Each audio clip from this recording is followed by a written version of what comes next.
So we're here today at Shelter to Soldier, which is the foundation that we really want to support and get behind.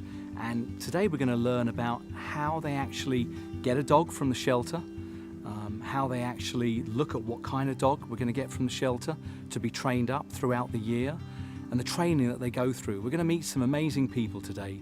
Graham, who runs the organisation, Vic, who's a vet that actually has had Kira, his dog, for 2 years, and we'll see all of this today.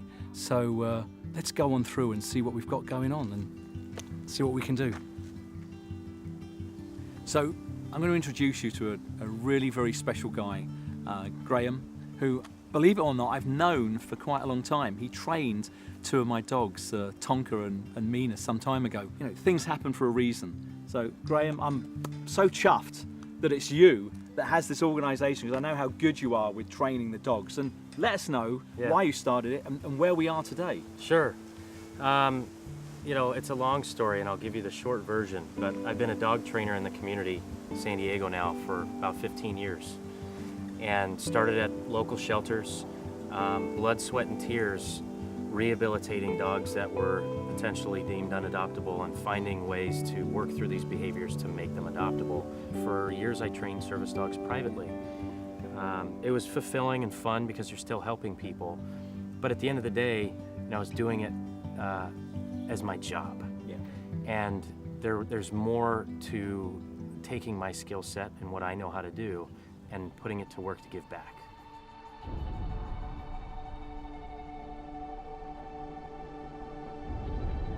The organization's much bigger than us. It's a mission to create awareness for the 20 veteran suicides a day, and it's a mission to create awareness for the amount of dogs being euthanized across our nation every day. 3,200, amazing.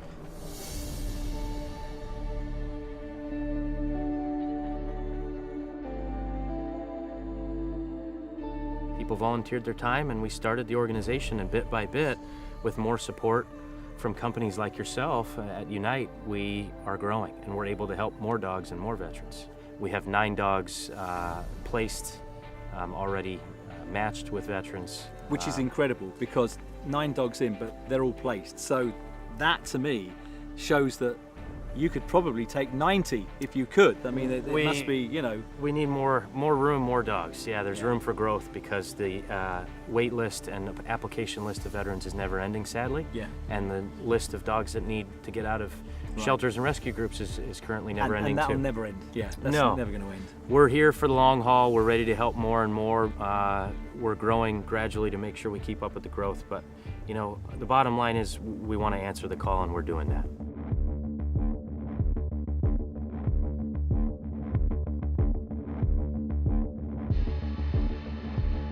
So I'm here with Vic, and this is so exciting, obviously, to be able to meet Vic, who's been through the program, Shelter to Soldier, and his beautiful dog, Kira. And what I want to ask Vic is really how this whole situation came about, and really how it's changed his life as well, and how he came through this process. So Vic, if you wouldn't mind telling us a little bit about it. Certainly. I, first of all, appreciate you being here. This is amazing. My name is Vic Martin. I was a mineman in the United States Navy, and I was forward deployed and suffered a brain injury. As a result, also was diagnosed with severe PTSD, severe anxiety disorder, severe depressive disorder.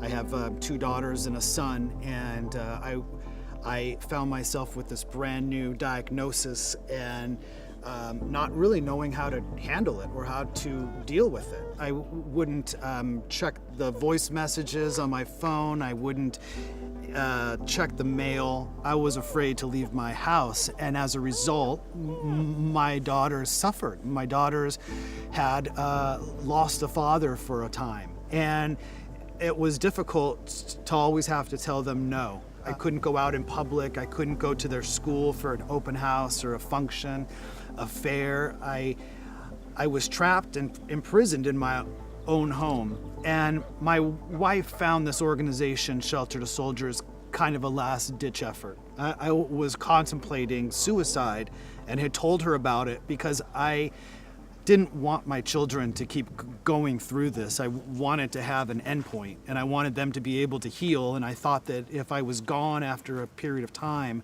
they would be able to heal.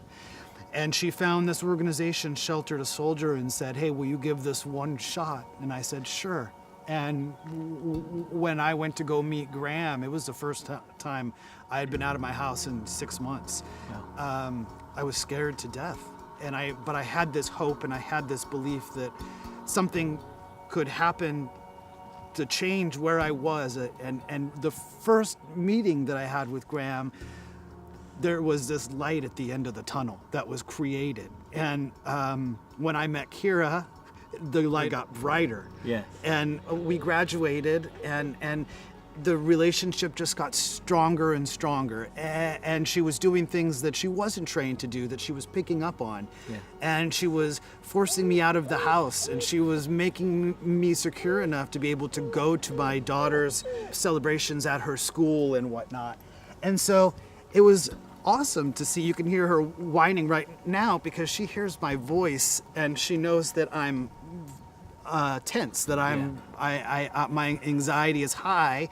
So her whining is to let me know you should not be in this situation. We should excuse ourselves. That's incredible. Here, I'm okay. I promise. That's incredible. But yeah, it's helped me tremendously. I've been able to go to open houses with my daughter and share things with my kids that I never thought I was going to get an opportunity to share. I thought that chapter had already ended. Yeah. And now, my wife says, well, I've gotten my husband back, and my daughters have gotten their father back. And I feel it's true. It's true in every sense of the word. So really, this organization it's why you're here now. It is. Right? It's helped you to be here. I would not be here, without a doubt. And reading your t-shirt now, I remember when I first saw that, when Graham showed it to me, saving lives 2 at a time. It really is. It's amazing. It is. So it works. I mean, I'm just very touched right now, actually, because this is huge, isn't it? When you talk about something that is life-changing, it's oftentimes something that a lot of people cannot relate to because they haven't been to that end of the road yet. Yeah. Being able, you who's been through all of this, experienced it, to be able to talk to another vet and show that this could happen, wow, brilliant. Thank you. Amazing. Thanks, Vic. Thank you. I appreciate it. Appreciate Fantastic. you being here. And thank you, Kira. I'm not allowed to pet Kira. She's working. But if I could, I'd give her a massive hug.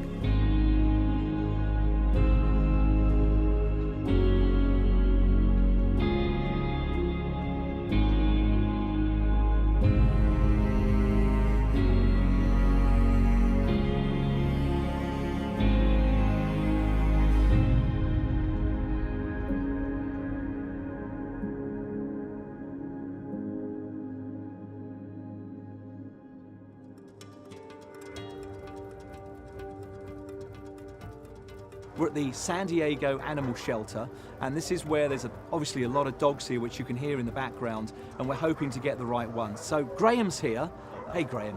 Morning. Great. What is it we're going to be looking for when we look for this special dog? Yeah, we're looking for dogs about 8 months to 2.5 years of age. For us, fortunately, we look at all breeds. We're looking for a dog that's approachable, likes to be around people, has a strong desire to connect with people. They can't present any aggression issues. I test them around certain noises.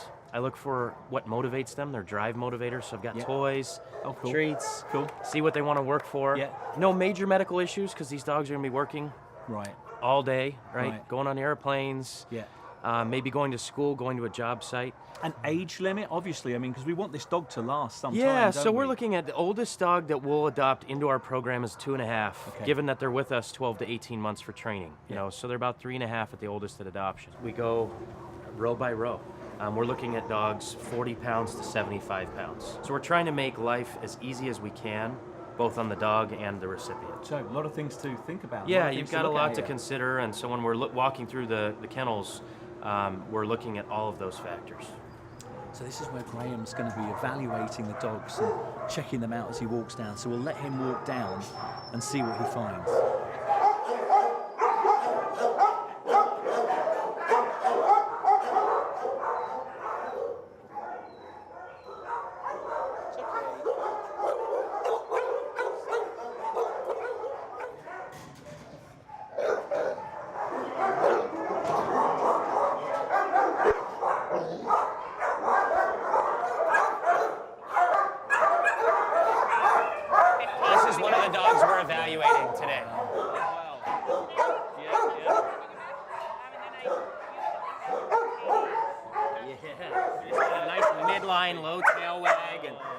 Oh, what are you gonna give me? Is there more playtime? Right? This is all great.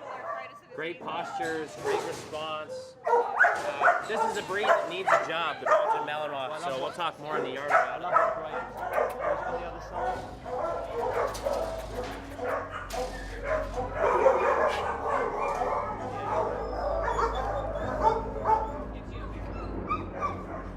While he's not paying attention, I'll drop the keys behind him just to see how he responds to being startled. If he startles, which I doubt because he's very confident in himself. Good. And that's what we want to see is an investigation of whatever startled him, so that's good. So we want a dog that's going to be, they don't have to be perfect today because that's what training's for. Do a little handling exam because these dogs have to be touched and handled often, not only by our team, their handlers, but also veterinarians. So we're looking for tolerance. How old is this? About a year. About a year. Yeah. About a year old, Belgian Malinois. Yeah. Very intelligent dog. Right? Highly intelligent, Yeah. used for, by police canine, military. One of the most intelligent dog breeds on the planet. Really? With the right training and the right direction, they're highly trainable. Not a dog you're gonna see very often. Yeah. At the shelter. It is a lot of dog to own as a pet. I mean, it's German Shepherds are busy. They love a job. They keep us busy as pets. This dog is times 3, multiplied times 3. So, Need a lot of work as well, correct? In the Yes. sense that they have to be active. right. So for this dog, it'd be best if a program like ours or someone similar adopted, Yeah. rather than just an everyday dog owner that's looking for a pet, but very intelligent dog as a whole. And they're a lot to handle, so could have dug out of the yard, could have jumped over the yard, could have been let go on purpose. Lots of reasons why a dog like this could end up as a stray, but Malinois, German Shepherd, they're gonna look you up and down and be like, hey, wait a second, who are you? What do you have to offer? What's in it for me? Once you earn it through, mutual love and mutual trust and mutual respect, then they're extremely loyal. Yeah, you're eyeballing that fence, aren't you? Yeah. I see you. Oh, yeah. How much bigger will you get, Graham? Will you get a little bit bigger? Not much bigger. Not much bigger? And how much does he weigh now? He's probably about 50. About 50? Yeah.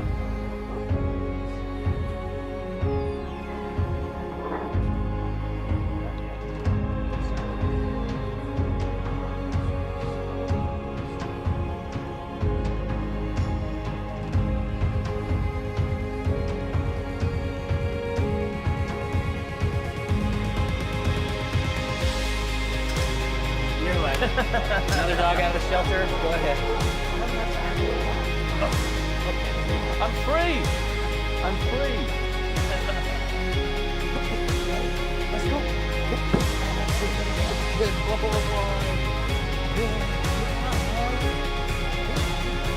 So, great news. We got our dog, and we're going to follow the dog through the journey every month, seeing its progression and how Graham and his team is training the dog and going through it. So exciting, what a beautiful dog, and you could see how happy he was being outside and free. So this is great news for us and we're very excited. So, good day at the shelter.